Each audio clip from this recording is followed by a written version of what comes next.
এই ৩ দিন বিদেশের সৌন্দর্যের ফিল নিয়েছো, এবার দেশের সৌন্দর্যের ফিল নাও ব্রো। শাকিব খানের সেকেন্ড সং আসতে চলেছে কালকে সন্ধ্যা ৭টায়। তা এই ব্যাপারে কথা বলবো যে সংটা কেমন হবে। বিস্তারিত কথা বলার আগে অন্য ব্যাপারে তোমাদের সঙ্গে কিছু কথা শেয়ার করতে চাই। তা দেখো, তোমরা সাকিবিয়ানরা আমাকে সাহস দিয়েছেও বলেই কিন্তু আমি শাকিব খানকে নিয়ে ভিডিও করছি। কারণ সবাই জানো যে কিছুদিন ধরে আমার উপর দিয়ে ঝড় যাচ্ছিল, আমাকে নিয়ে চারপাশে কী চলছিল। এক বড় ইউটিউবার দাদাও আমাকে রোস্ট করে দিল, আমি নাকি শাকিব খান করি, আমিও নাকি ধোকাবাজ। তারপরে আমি এই নিয়ে ভিডিও করি, তা সাকিবিয়ানরা আমাকে ভরসা দিয়েছিল যে ভাই তুই শাকিব খানকে নিয়ে ভিডিও কর, পাশে আসি। তা তোমাদের সাহসে কিন্তু আমি আবার শাকিব খানকে নিয়ে ভিডিও করা শুরু করছি।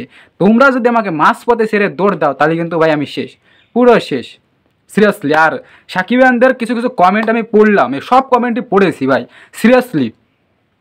দেবদা, জিদ্দা অথবা শাকিব খান এসে আমাকে টাকা দিয়ে যাবে না, আমার যোগ্যতায় এবং আমার কষ্ট করেই কিন্তু টাকাটা ইউটিউব থেকে ইনকাম করতে হবে। সাকিবেন্দ্রা ঠিকই বলেছে, স্যালুট তোমাদের এরকম আমাকে সাপোর্ট দেওয়ার জন্য। আমি অনেক কমেন্ট স্যার অনেক কমেন্ট পড়েছি।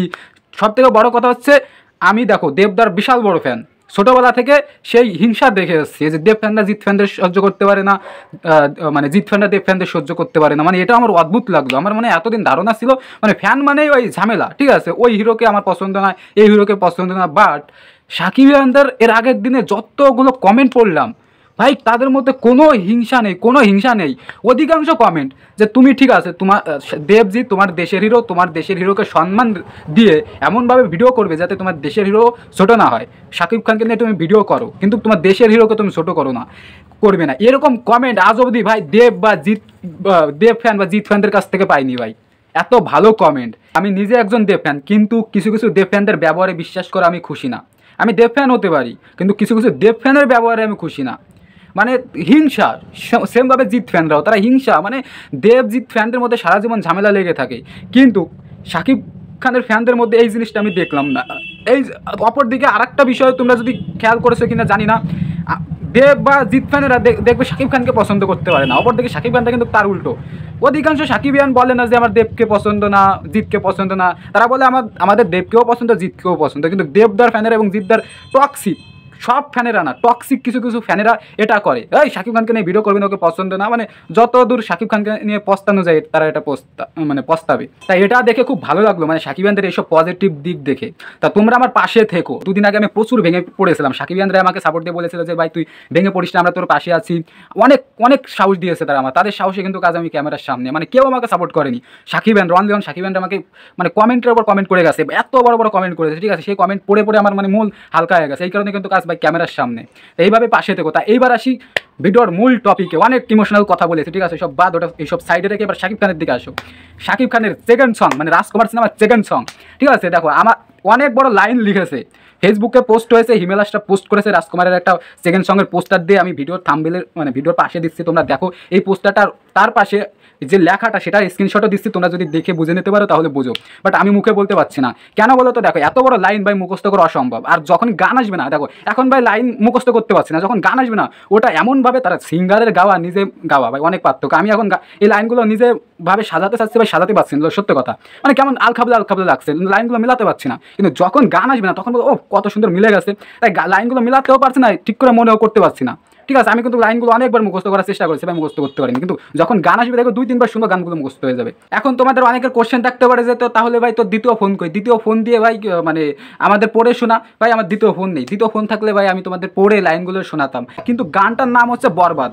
দেখো ওই মানে ফটোটা ভালো করে খেয়াল করে দেখো, ফটোর উপরে লেখা বরবাদ। তাই এতদিন তোমরা এই 3-4 দিন ধরে তোমরা ভাই বিদেশের ফিল নিয়েছো, ঠিক আছে, বিদেশের দৃশ্যের ফিল নিয়েছো, বিদেশের সৌন্দর্য দেখেছো। এবার ভাই দেশের সৌন্দর্য দেখো ভাই। দেশের সৌন্দর্যের কাছে পৃথিবীর সব কিছু হার মানতে বাধ্য ভাই, প্রকৃতির কাছে পৃথিবীর সব কিছু হার মানতে বাধ্য, প্রকৃতির সঙ্গে কোনো কিছু তুলনা হয় না। আর তার থেকে বড় কথা হচ্ছে দেশের সৌন্দর্যের কাছে অন্য দেশের সৌন্দর্যের কোনো তুলনা হয় না ভাই। যে বাংলাদেশের সঙ্গে এই কথাটা মানে অতপ্রতভাবে জড়িত, আমার উচ্চারণ একটা প্রবলেম আছে, যে বাংলাদেশ মানে সবুজ শ্যামলা মাঠঘাট, ঠিক আছে। মানে দেখো শাকিব খান সেই সবুজ শ্যামলা মাঠঘাটাই কিন্তু এই গানটা সংটার মানে শ্যুট করেছে। তোমরা যখন গানটা দেখবে না, দেখবে শুধু গ্রামের সৌন্দর্য ভাই। একটা গ্রামের ছেলে মানে সিনেমাটার কাহিনী তো হচ্ছে এরকম, একটা গ্রামের ছেলে বিদেশে যায়, ভালোবাসার টানে। তা বিদেশে তো দালান কোটা থাকবেই, আর দেশ মানেই তো সবুজ শ্যামলা মাঠঘাট। তা এই সংটা, দ্বিতীয় সংটায় তোমরা যা যা পেতে চলেছো সেটা হচ্ছে পুরোটাই গ্রামের সৌন্দর্যের দৃশ্য পেতে চলেছো। আর এই গানটার মধ্যে হিরো তার ভালোবাসার মানুষকে ইমাজিন করছে, কারণ সে একটা গ্রামের ছেলে, বাংলাদেশের ছেলে, সে ভালোবাসার টানে বিদেশ যাবে।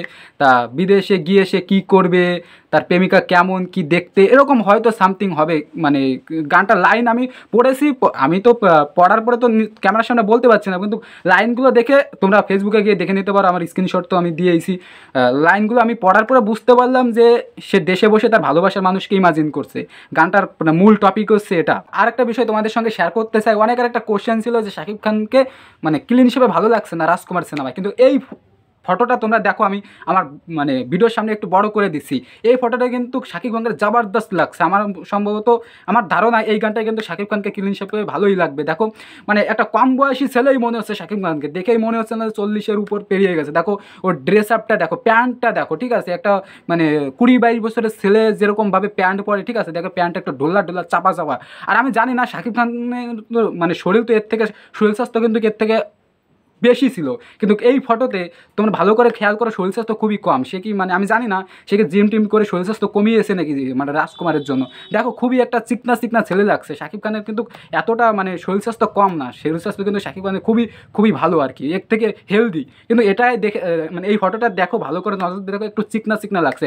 সিরিয়াসলি দেখে মনে হচ্ছে একটা 20-22 বছরের ছেলে, মনে হয় বয়সটা ধরাই যাচ্ছে না। আর ক্লিন হিসেবে কিন্তু এই মানে এই পোস্টারে কিন্তু ভালোই লাগছে। এখন দেখা যাক এর আগের ফটো মানে গানটাই মানে ও রাজকুমার গানটায় কিন্তু অনেকে এই বিষয়টা নিয়ে কোশ্চেন তুলেছে যে শাকিব খানকে মানে ক্লিন হিসেবে ভালো লাগছে না কোটনি কবির সঙ্গে।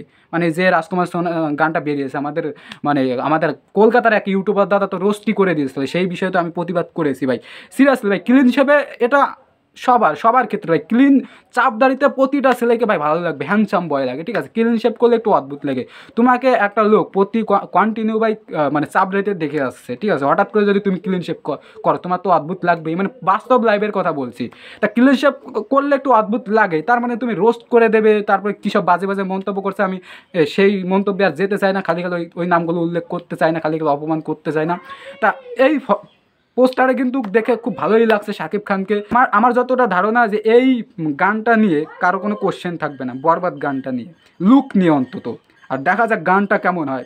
গানটা কিন্তু কাল সন্ধ্যা 7টায় আসবে, তোমরা রেডি থেকো গানটার জন্য। আমি তো রিয়াকশান করবোই, আমার রিয়াকশানটাও তোমরা দেখো, আমার পাশে থেকো ভাই। দেখো আমি তো ভিডিওর প্রথমেই বললাম যে তোমরা সাপোর্ট দিয়েছো বলেই কিন্তু আমি আবার শাকিব খানকে নিয়ে ভিডিও করা শুরু করেছি। আমার উপর থেকে 2 দিন ধরে কী ঝড় গিয়েছে, মানে কেউ সাপোর্ট করার মতন ছিল না। পার্সোনাল লাইফে সত্যি বলতে সাকিবেন্দ্র আমার সঙ্গে নেই, কিন্তু কমেন্ট সেকশানে তারা এত কমেন্ট করেছে, আমার মানে কী বলতো, মানে একদিনেও এত কমেন্ট অন্য সুপারস্টারকে নিয়ে ভিডিও করলে পড়ে না, এত কমেন্ট, তাও ভালো ভালো কমেন্ট। তা তোমাদের এই ভালোবাসার জন্য এত বড় বড় তারা কমেন্ট করেছে, আমি তো এই কথাগুলো উল্লেখ করেছি। এত সুন্দর সুন্দর, শুধু বড় বড় কমেন্ট করেনি, প্রতিটা কমেন্টে ভাই মানে লাইনে গুরুত্ব ছিল। তা তো এই কারণে কিন্তু আমার আবার কন্টিনিউ শাকিব খানকে নিয়ে ভিডিও করা, কারণ ভাই মানে খুব খারাপ লাগছিল বিষয়টা দেখে, মানে চারপাশে যেটা হচ্ছিল।